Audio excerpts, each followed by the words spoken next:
based my magazine on real media products such as NME and Kerrang. I picked their best elements and took notice of the colour scheme. I found that without the use of instruments and images, you could still tell what the genre was, and I wanted to use this idea for my magazine.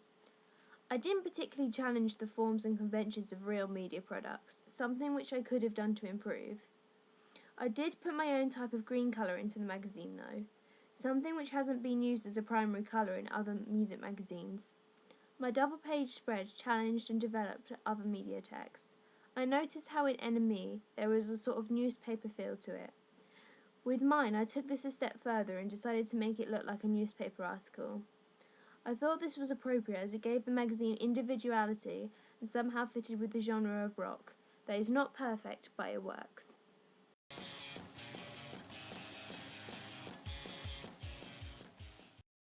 In my double page, the woman being interviewed is from a working class background and is the same age as my target audience. She is the kind of person who would be in my target audience, so I think the readers can relate to her and they link quite well. The woman, Amy Hellier Flint, challenges the stereotype of working class woman. She has made it, and it shows that it doesn't matter where you come from because you can achieve anything if you try hard enough. There are also subtle references that she battles with mental illness. I wanted to do this because I wanted to show that it's just one part of her. She is a person and it doesn't define her. This is important because my target audience are usually people who are individual and shy, and I wanted to show that Amy can make you embrace your individuality. On my contents and front cover, I didn't do much to make a loud impression of different social groups. This is something which I could have improved on.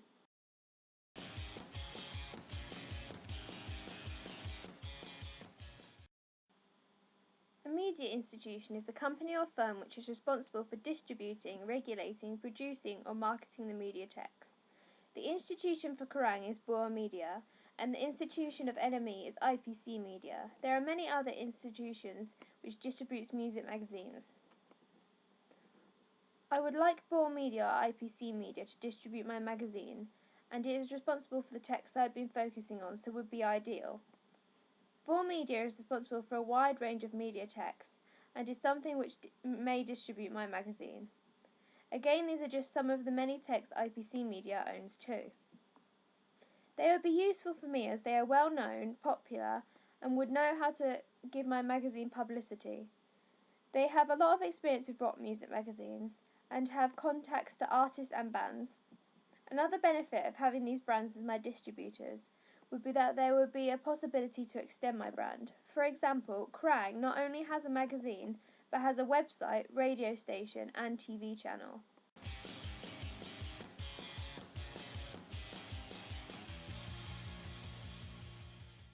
The audience for my magazine would be aged between 14 and 20.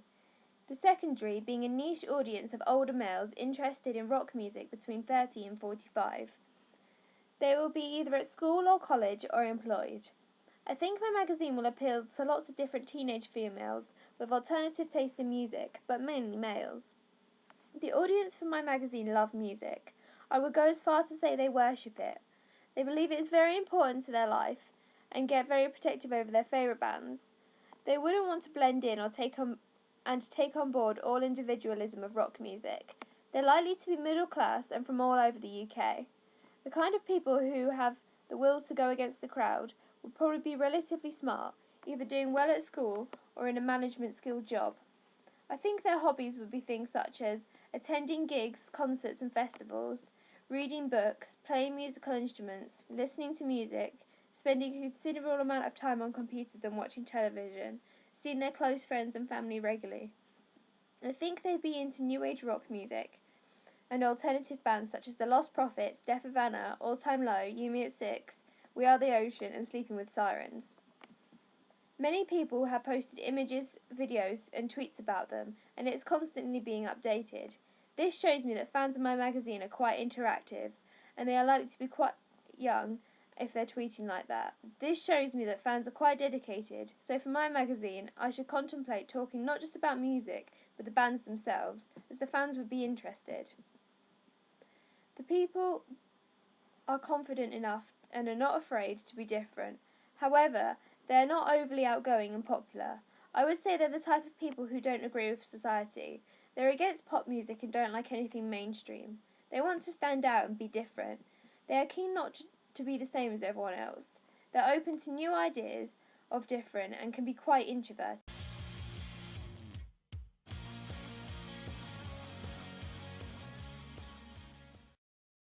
I knew I had a similar target audience to Kerrang and NME, so I looked at how they attracted their audiences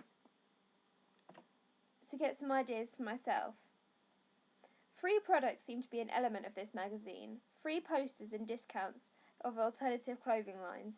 This would draw in teenagers and my target audience, who believe that rock is important as well as dedication to the band. There are a lot of band names without any description on these pages, which implied to me that the name alone was enough to get fans to buy the magazine.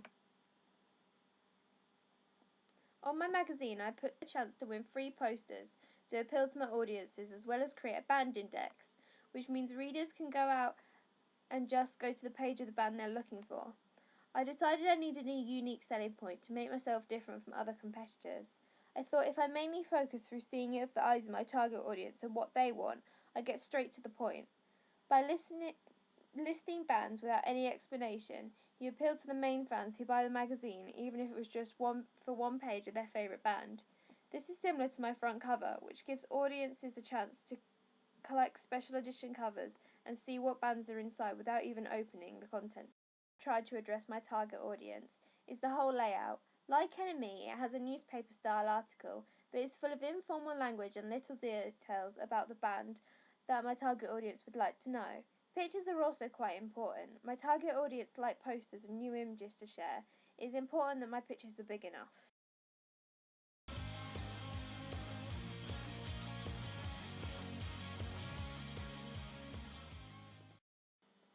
We had to present our coursework on blogger.com, so I've learnt how to use that website along with all its features. I think the website's qualities were slightly poor and would have preferred to print our work out and keep it in a folder.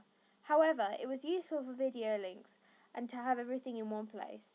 I used a different site for my research and found them easy to get round as I used them myself. This is because I fit into the primary audience target profile. Websites such as Tumblr and Twitter are the main places which band fan bases group and communicate with each other. It seems very important to discuss the band, look at pictures of them and buy their merchandise as it does to listen to the music. It made me realise that if I was going to create this magazine, it would need a Twitter account as well as interactive competitions so that I could advertise inside, as it is important for the reader to feel part of a community.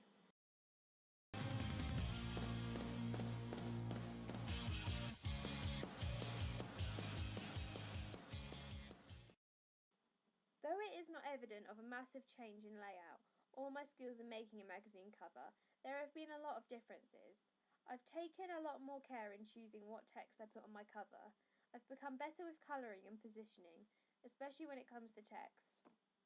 I know which fonts to use now and what colours work where. My music magazine front cover is a lot more realistic to something you would find on a shelf in a shop.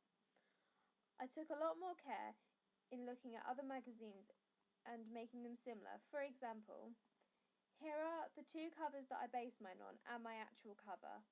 As you can see, I've taken a few elements of the text from NME, for example, the state of music today, and from the NME cover, I've taken the Reading and Leeds preview special. It wasn't to copy, it was to pick the elements that I know would sell to the audience. When I made my preliminary test, I didn't do research for it. I simply sat and tried to remember what I learned about analysing and creating covers at GCSE, and to apply it to this task. I didn't worry too much or take it seriously as I did with my music magazine. I found the music magazine harder to make than the preliminary, and I'm not fully satisfied with it, but I'm not sure how to improve it. When analysing my magazine, I looked at ones that had been done previously to see how they had been done. I made sure that my language had improved from GCSE and was up to A-level standards.